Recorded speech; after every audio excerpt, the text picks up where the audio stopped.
Hello everyone, we're going to start with conference number 16, the observation of oneself, also called self-observation, which is a faculty that is right now atrophied in mankind. We have lost the ability to perceive ourselves as we really are, to explore that 97% of bottled up conscience that is trapped in our ego, from which we gotta get the light of wisdom and the fire of love to do any superior creation.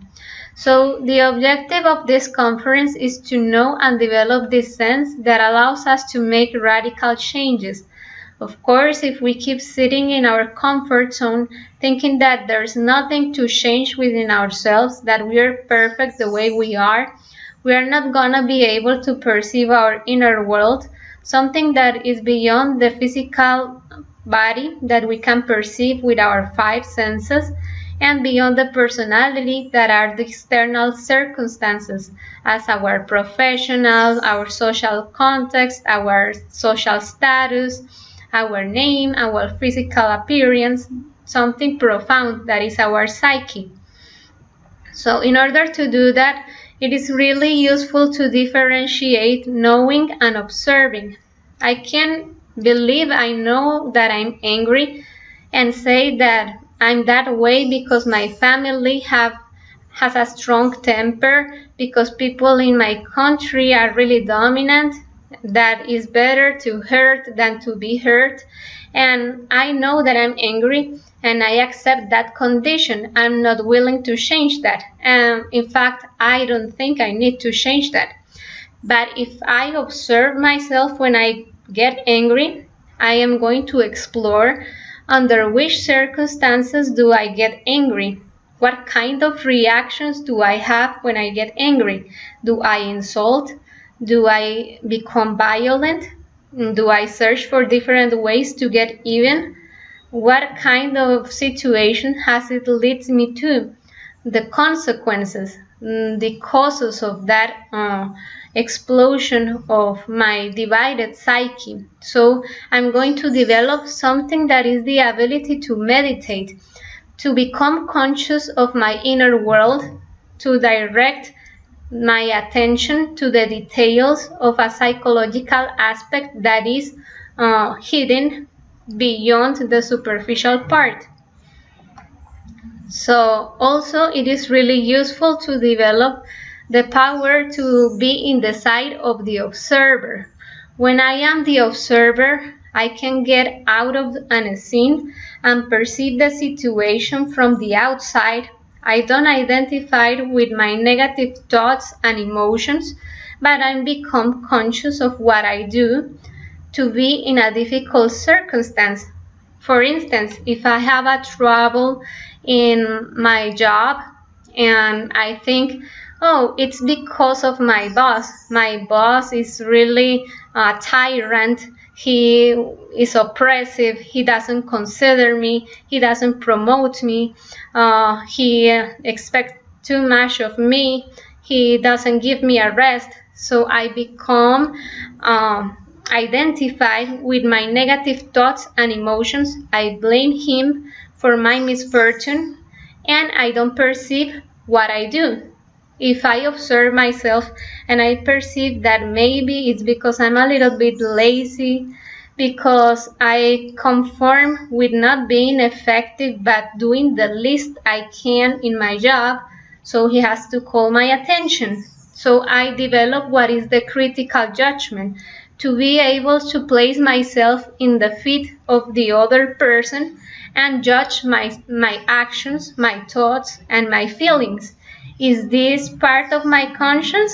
Is this truthful, useful, and fair? Or is this part of the ego reacting through my words, actions, and thoughts? So, to think and to observe are really different things.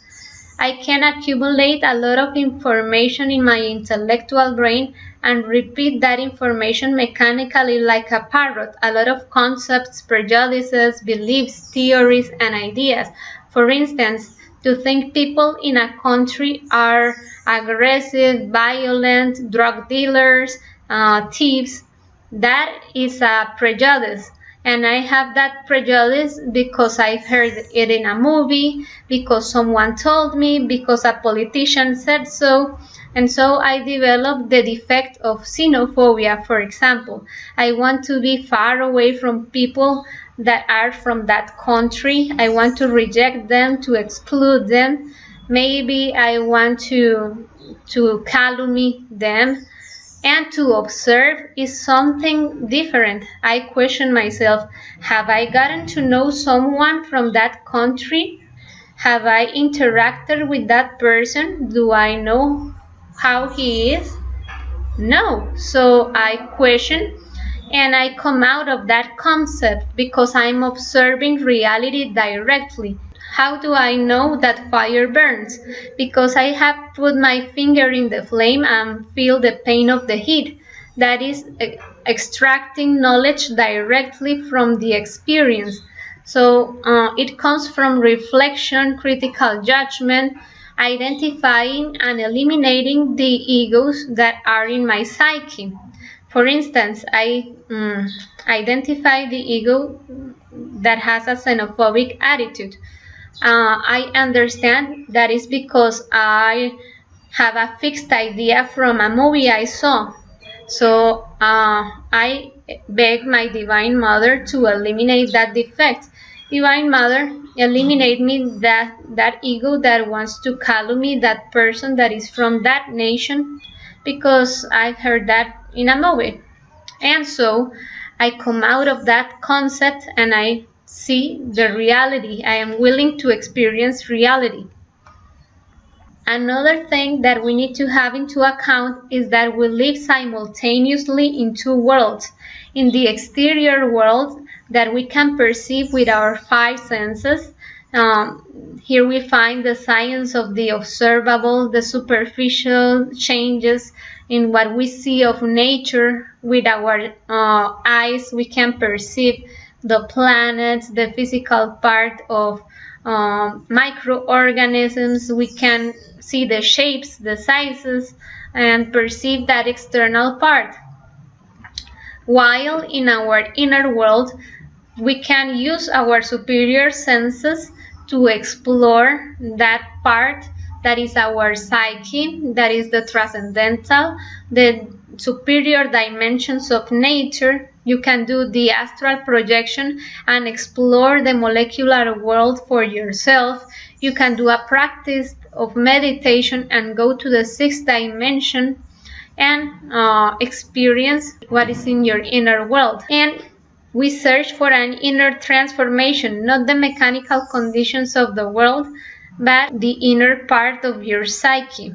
So it's really useful to have into account what the Greeks said, man, know thyself and you will know the universe and the gods.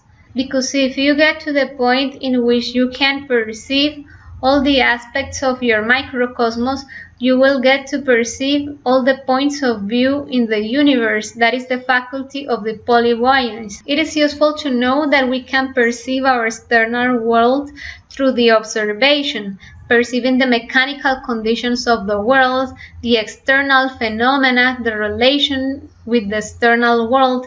We have technologically developed many tools to make things easier, to have more comfort, to shorten up distances, to make it easier to communicate. But still we face a lot of problems that we cannot solve. We drown ourselves in a glass of water.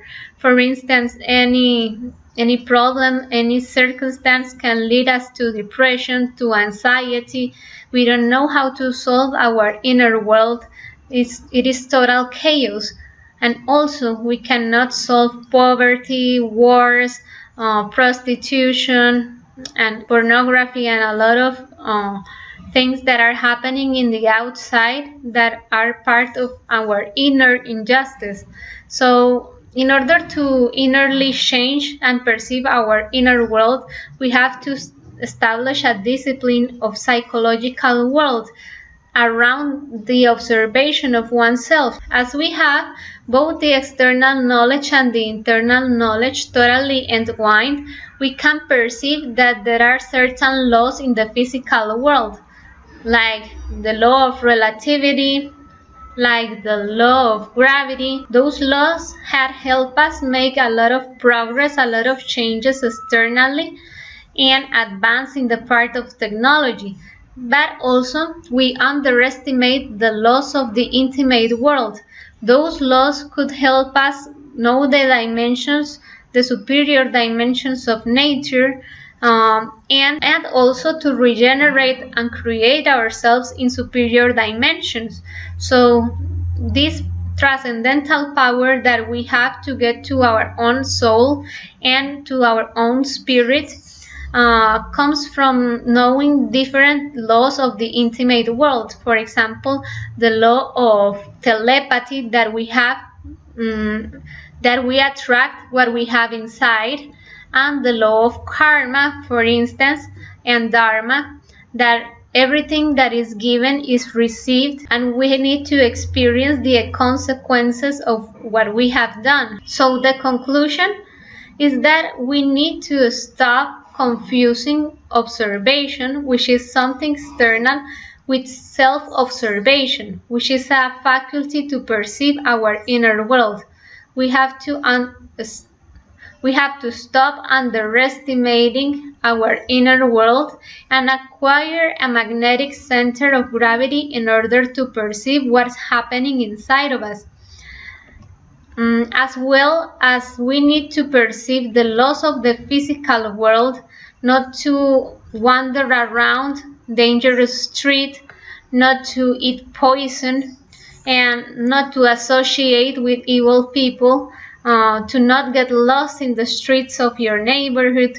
Also, you gotta get to explore your inner world, to walk through the streets of your darkness and perceive the dark companions which you have inside, that are your egos, and to stop poisoning yourself with the food you're giving to your anger, to your envy, to your pride, which is the darkness that is consuming you in your inner world. Thank you for your attention and your time, and I hope this conference is really useful for you to work in your psyche.